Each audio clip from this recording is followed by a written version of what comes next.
Assalamualaikum warahmatullahi wabarakatuh. Perkenalkan, kami dari kelompok 3 ingin mempresentasikan hasil kelompok kami yang mana ingin menjelaskan tentang teori Orientalisme dari Edward Said.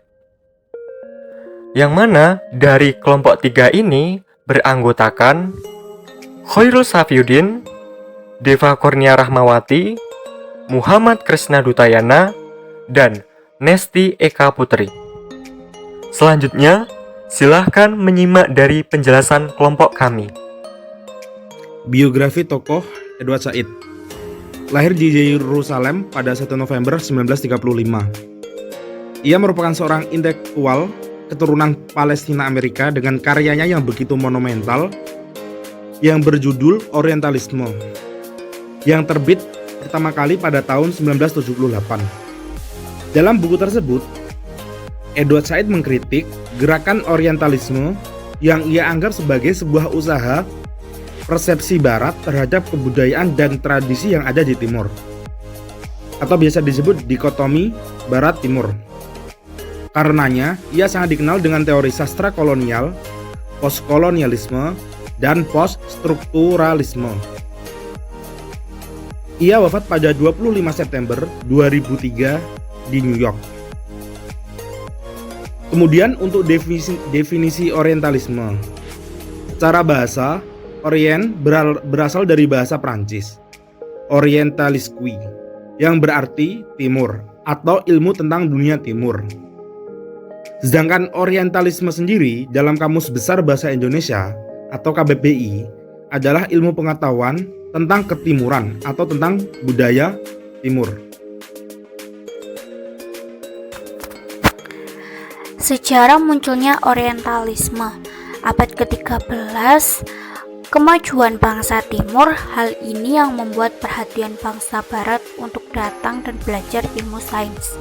Kemudian pada abad ke-18, orang Barat telah menguasai dunia Islam dan kerajaan-kerajaannya dengan cara mengubah literatur Arab dan Islam yang asli dengan membeli dari oknum yang tidak bertanggung jawab, bahkan sampai mencuri dari perpustakaan dan disebarluaskan dari segala penjuru. Kemudian pada abad ke-19, bangsa Timur telah mengalami kemunduran. Karenanya muncul ilmuwan Barat yang lebih unggul. Pada awal abad 20 terjadilah perang salib yang bertujuan untuk menghancurkan dinasti Islam. Pada perang salib adanya bangsa Salibi, yang mana bangsa yang sangat membenci Islam, dan para ilmuwannya mulai mempelajari tentang Islam dan menyusun strategi untuk pengkhianatannya, yakni memberikan gambaran jelek dan tidak benar tentang masyarakat Islam. Kemudian pada tahun 1978 muncullah tokoh cendekiawan yang bernama Edward Said. Dalam karyanya Orientalisme, yang mana untuk mengkritik konstruksi ideologi Barat atas Timur. Karenanya memang Edward telah mengalami penindasan terhadap bangsa Barat. Maka di dalam karyanya tersebut terdapat pengalaman-pengalaman dirinya. Kemudian adanya tujuan dari Orientalisme, yaitu yang pertama memurtadkan kaum muslim dari agamanya sendiri, yang mana dengan hal tersebut dapat memutus dan memecah belah jamaah mereka dan berakibat pada saling membenci satu sama lain. Yang kedua yakni menciptakan perasaan yang selalu kurang dan dalam jiwanya, maka akan membawa sikap yang pasrah dan tunduk atas kehendak dari arahan orang Barat. Kemudian menutup-nutupi kebenaran kebaikan ajaran agama Islam. Dari hal tersebut membuat orang awam beranggapan bahwa Islam tidak relevan dengan perkembangan zaman, sehingga tidak layak menjadi pedoman hidup orang muslim. Yang keempat, mendukung segala bentuk penjajah terhadap agama Islam. Maka hal ini yang terjadi agar kelompok lain semakin gencar dalam melawan agama Islam. Dan yang terakhir, memisahkan kaum muslim dari akar kebudayaan Islam dengan memutarbalikkan fakta, bahkan sampai mencabut sumber-sumber yang asli serta menghancurkan nilai dasar. Kemudian, taktik yang digunakan oleh orang barat terhadap timur yang pertama yaitu meragukan keabsahan risalah Nabi Muhammad SAW dan hadis yang dijadikan pedoman ulama. Yang kedua, mengingkari agama Islam serta kitab suci Al-Quran diturunkan dari Allah SWT. Yang ketiga, melemahkan kepercayaan muslim terhadap peninggalan klasik. Selanjutnya, memberikan rasa ragu kepada umat Islam terhadap nilai ajaran akidah, syariat, dan yang terakhir, menghidupkan kembali kebudayaan zaman lampau atau pada zaman bangsa barat. Selanjutnya, karakteristik orientalisme, yang mana terbagi menjadi dua, atau yang disebut dengan dikotomi. Yang mana yang pertama, Oksiden atau bangsa barat. Yang kedua, orientalisme atau paham bangsa timur. Untuk menurut Oksiden atau bangsa barat, karakteristiknya yaitu pertama, bangsa barat itu memiliki peradaban yang lebih maju, sehingga dikatakan bangsa barat ini lebih beradab daripada bangsa timur. Hal itu terbukti dari mana banyaknya perkembangan ilmu pengetahuan dan teknologi yang maju dari bangsa barat. Dan yang kedua, itu bangsa barat memiliki ilmu pengetahuan dan teknologi yang maju. Sehingga dari perkembangan pengetahuan dan teknologi yang semakin maju ini, dianggap negara bangsa timur itu lebih rendah. Hal itu terbukti dari mana bangsa timur ini teknologi dan ilmu pengetahuannya tidak lebih bagus dari bangsa barat. Dan yang ketiga adalah bangsa barat itu memiliki ciri khas dengan kulit putih. Yang keempat yaitu Orient atau timur. Dalam pandangan bangsa barat adalah bangsa timur itu dianggap menyimpang, yang mana banyaknya norma dan hukum yang tidak lebih bagus dari negara bangsa barat. Juga terbelakang, yang mana banyaknya perkembangan zaman di bangsa timur yang masih terdapat unsur tradisionalnya di masyarakatnya. Juga inferior dan tidak memiliki kemampuan untuk memimpin dirinya sendiri. Dan yang kelima yaitu bangsa barat itu dianggap lebih modern atau maju. Terlihat banyaknya teknologi dan ilmu pengetahuan yang lebih maju dari bangsa timur. Dan yang keenam yaitu bangsa barat itu melakukan penjajahan dengan metode imperialisme dan kolonialisme, yang mana ini sudah melekat dalam bangsa barat. Terlihat banyaknya penjajahan yang ada di bangsa-bangsa timur. Hal itu contohnya bisa dilihat dari Indonesia sendiri sebagai tempat penjajahan dari bangsa-bangsa barat, sehingga banyaknya kebijakan imperialisme dan kolonialisme yang diterapkan di Indonesia. Dilanjutkan mengenai karakteristik orientalisme atau paham bangsa timur, yang mana karakteristiknya pertama, bangsa timur dianggap tidak memiliki peradaban. Hal itu terlihat bangsa timur banyak mengandung unsur-unsur ketradisionalnya dan banyaknya negara yang berkembang. Dan yang kedua adalah bangsa timur tidak memiliki ilmu pengetahuan dan teknologi semaju bangsa barat. Hal itu terbukti Banyaknya ilmu pengetahuan dan teknologi yang masih kurang maju daripada perkembangan dari bangsa barat. Dan yang ketiga yaitu bangsa timur terkenal dengan kulit eksotis. Hal itu terlihat banyaknya keberagaman kulit yang ada di bangsa timur. Dan yang keempat adalah bangsa timur terkenal dengan ketradisionalnya dan masih banyaknya negara-negara yang berkembang, terutama banyaknya unsur ritual dan budaya yang masih melekat dalam negara-negara timur, dan banyaknya perkembangan ekonomi yang ada di bangsa timur tidak semaju dengan bangsa barat. Dan yang kelima adalah bangsa timur adalah tempat dijajahnya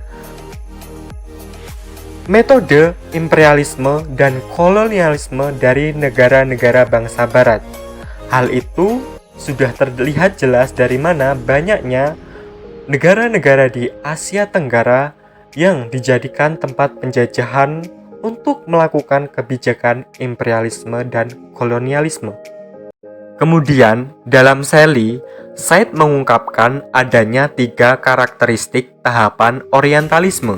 Yang pertama, orientalisme sebagai sebuah bahan kajian akademisi, bagaimana orang-orang barat berlomba-lomba mempelajari kehidupan timur, sehingga definisi timur secara akademisi ditulis oleh barat. Sehingga banyaknya akademisi-akademisi yang memberikan pandangan mengenai orientalisme ini atau pandangan timur. Yang kedua, digunakan penelitian maupun kajian tersebut oleh pemerintah barat untuk menguasai wilayah timur. Hal itu terbukti adanya kebijakan kolonialisme dan imperialisme dari bangsa barat kepada bangsa timur atau jajahan bangsa barat. Dan yang ketiga adalah menciptakan binari oposisi antara keduanya. Dengan demikian, orientalisme ini bukanlah sebuah doktrin yang positif mengenai timur, terlebih hanya sebuah pandangan yang dibentuk oleh barat untuk timur dengan tujuan-tujuan politik dan komoditas. Menurut Silalahi mengungkapkan bahwa adanya 4 karakteristik bangsa timur yang diyakini oleh bangsa barat. Yang pertama yaitu bangsa timur selalu dikatakan bersifat monolitik. Yang kedua, bangsa timur dianggap memiliki peradaban yang tidak berkembang. Dan yang ketiga, bangsa timur memiliki kualitas yang lebih rendah dan tidak rasional. Hal ini terlihat banyaknya bangsa-bangsa timur yang dikategorikan sebagai negara berkembang dan banyaknya unsur tradisional yang bersifat ritual dan mistis dalam kebudayaan di bangsa timur. Dan yang keempat adalah bangsa timur memiliki kebudayaan yang primitif dan aneh. Hal ini terlihat banyaknya unsur kebudayaan tradisional yang mengangkat hal-hal yang mistis dan bersifat ritual. Kemudian, untuk faktor-faktornya sendiri, untuk mendorong gerakan orientalisme ini yaitu pertama, agama.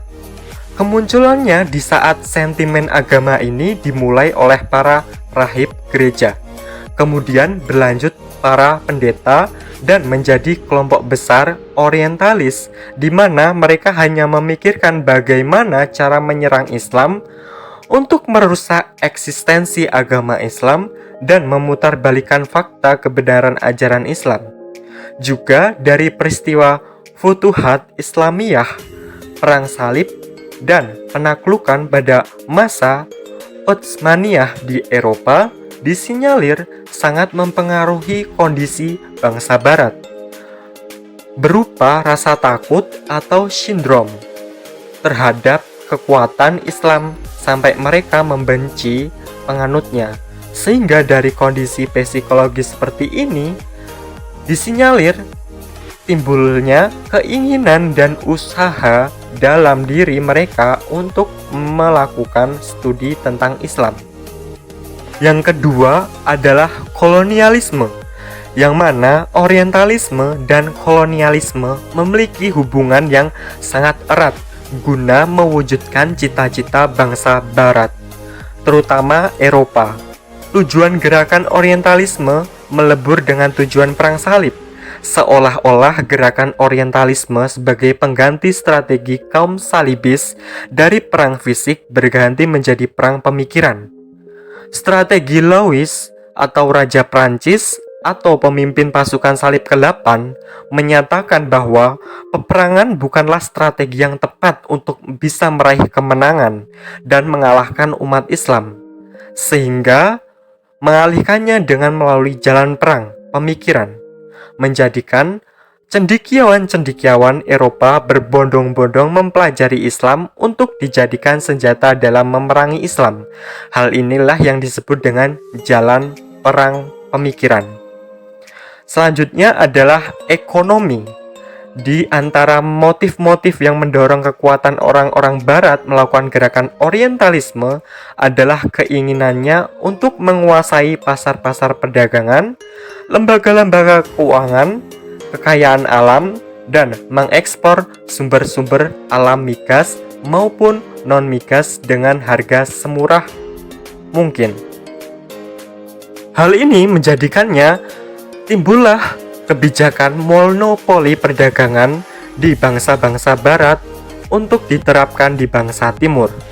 Yang keempat yaitu politik. Setelah negara-negara Islam terlepas dari penjajahan yang zalim, kekuatan dan taktik kolonialisme terus berjalan, antara lain dengan menempatkan orang-orang pilihan yang berpengalaman dan luas pengetahuannya mengenai dunia Islam di kedutaan dalam konsulat-konsulat mereka untuk memenuhi kepentingan politik kolonialismenya di negara-negara Islam.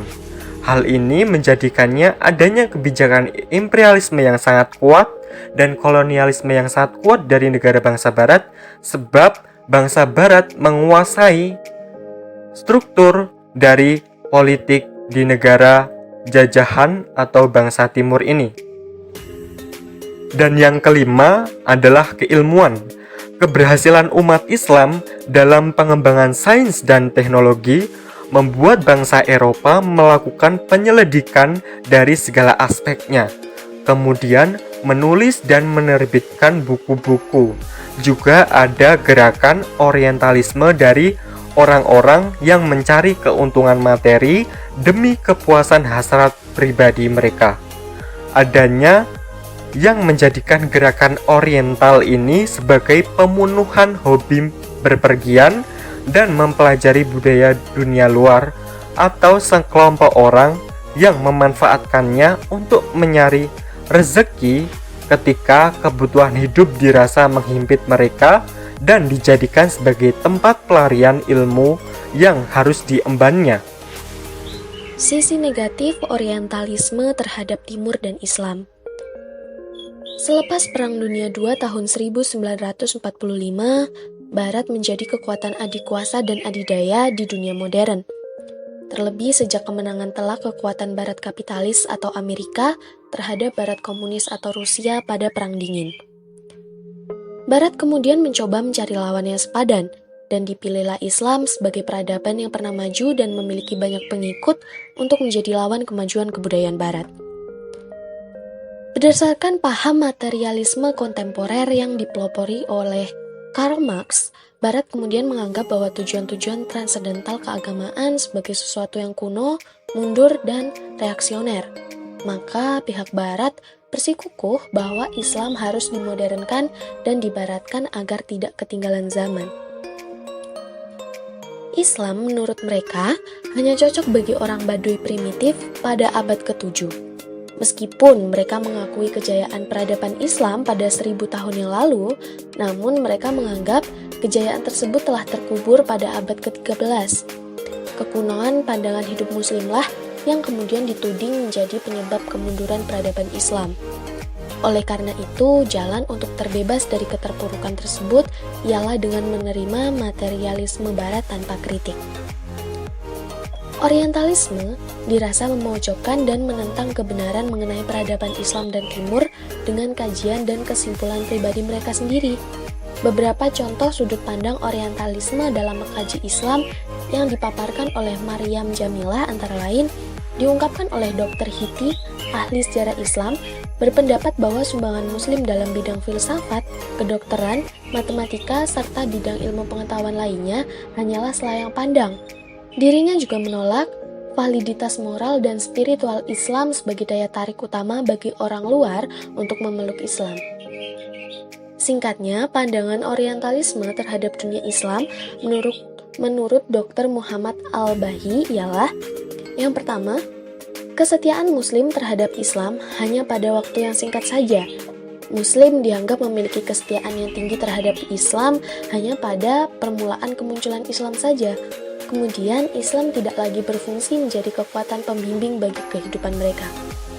Yang kedua, kegagalan Islam terlihat dari banyaknya Muslim yang menerima perubahan dalam berbagai bidang, namun memiliki ketidakmampuan dalam mengimplementasikan ajaran-ajaran Islam yang pada dasarnya merupakan pengakuan logis terhadap kewajiban sosial.